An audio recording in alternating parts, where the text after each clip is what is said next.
Para penonton yang saya hormati, sebelum saya mengutarakan maksud dan juga tujuan saya berada di sini bersama-sama dengan hadirin semuanya, marilah kita bersama-sama mengucapkan puji dan syukur kepada Tuhan kita yang Maha Esa. Karena atas berkat dan juga rahmat-Nya, kita masih diberikan kesempatan untuk bersama-sama berkumpul di tempat ini untuk saling mengenal satu sama lain. Sebelumnya perkenalkan, nama saya Angelita Rati Divania Putri Wicaksono, dan saya hari ini berada di sini bersama-sama dengan hadirin sekalian untuk membahas suatu kasus yang cukup menarik. Tidak bisa kita pungkiri bahwa di masa-masa sekarang ini perundungan semakin banyak dilakukan. Perundungan sendiri adalah salah satu kejahatan yang dilakukan secara langsung maupun tidak langsung.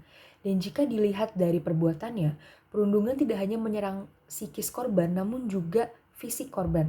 Tak banyak dari para pelaku perundungan ini melakukan kejahatan nonverbal yang melukai fisik korban. Sebanyak 37.381 kasus telah diterima oleh KPAI dalam kurun waktu 2011 hingga 2019. Dan dari jumlah tersebut, sebanyak 2.473 kasus datang dari dunia pendidikan. Saya sendiri adalah salah satu korban perundungan ketika saya duduk di bangku SMP. Jadi waktu itu ceritanya saya dilabrak oleh kurang lebih 8 hingga 10 orang kakak kelas laki-laki dan saya adalah perempuan sendiri. Waktu itu situasinya adalah salah satu dari mereka itu teman gereja saya dan dia menyapa saya. Tapi saya membalas sapaan itu dengan acuh karena saya menganggap kami sudah cukup akrab untuk saling berbalas sapa seperti itu. Tapi ternyata mereka menanggapinya dengan kurang enak dan dia langsung mengancam saya dengan bilang, tunggu aja besok gitu. Lalu benar saja ketika hari Senin, saya baru sampai di sekolah sekitar pukul 6.45 pagi, tiba-tiba kelas saya didobrak oleh 5 orang laki-laki dan mereka langsung masuk begitu saja dan 5 orang lainnya menunggu di depan pintu kelas.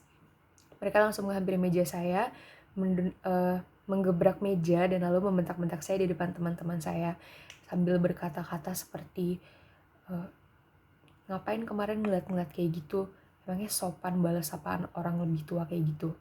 Lalu saya di situ hanya bisa diam dan gemeteran karena mereka 5 lawan 1, jatuhnya 5 lawan 1 dan di situ saya benar-benar kebingungan dan teman-teman saya juga tidak tahu masalahnya apa, jadi mereka hanya bisa terdiam dan juga kebingungan. Lalu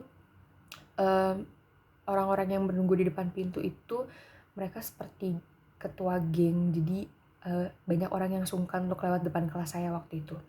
Lalu setelah lewat dari jam pagi itu, masuk ke jam istirahat, mereka kembali datang ke depan kelas kami dan juga mereka menunggu di setiap jam-jam kosong seperti ketika pagi, istirahat dan juga pulang sekolah.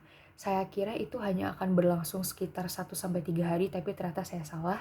Itu berlangsung hampir kurang lebih 2 minggu. Dan di situ saya sampai harus membawa bekal dari rumah untuk mempersiapkan diri karena saya tidak ingin keluar ke kantin.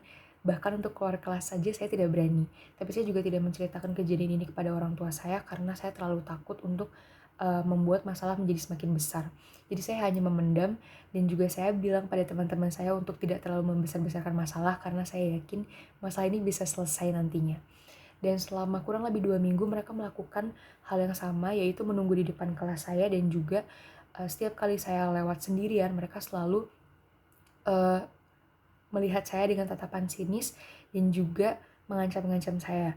Jadi setiap pulang sekolah saya memilih untuk pulang bareng-bareng bersama teman-teman saya sampai di depan pintu gerbang lalu langsung kabur untuk naik ke Trans Jogja waktu itu supaya saya tidak perlu bertemu dengan kakak kelas yang berjumlah 8-10 orang ini. Tapi satu hal yang saya tahu adalah mereka tidak berani kalau mereka hanya sendirian atau hanya berdua bertiga. Mereka hanya berani kalau mereka ada lebih dari 5 orang. Itu yang saya baru sadari ketika 2 minggu setelah kejadian itu. Tapi selama 2 minggu itu saya cukup tertekan. Saya bahkan sampai tidak berani masuk ke sekolah, tapi saya harus meyakinkan diri bahwa mereka tidak akan berani berbuat lebih dari itu. Sekarang adalah masa di mana media sosial sudah berkembang dengan sangat pesat, di mana kita bisa memberikan bantuan maupun menyuarakan kejadian bullying atau perundungan yang terjadi baik antara kita maupun orang-orang di sekitar kita. Perundungan sendiri tidak hanya terjadi secara langsung, tapi juga bisa melalui ketikan atau biasa kita kenal dengan cyberbullying.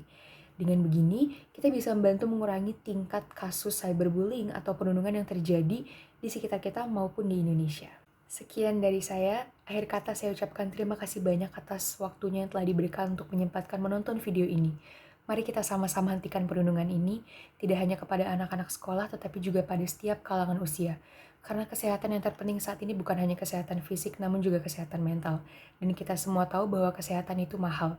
Jadi, mari kita samakan tujuan kita untuk membangun generasi anti perundungan. Terima kasih.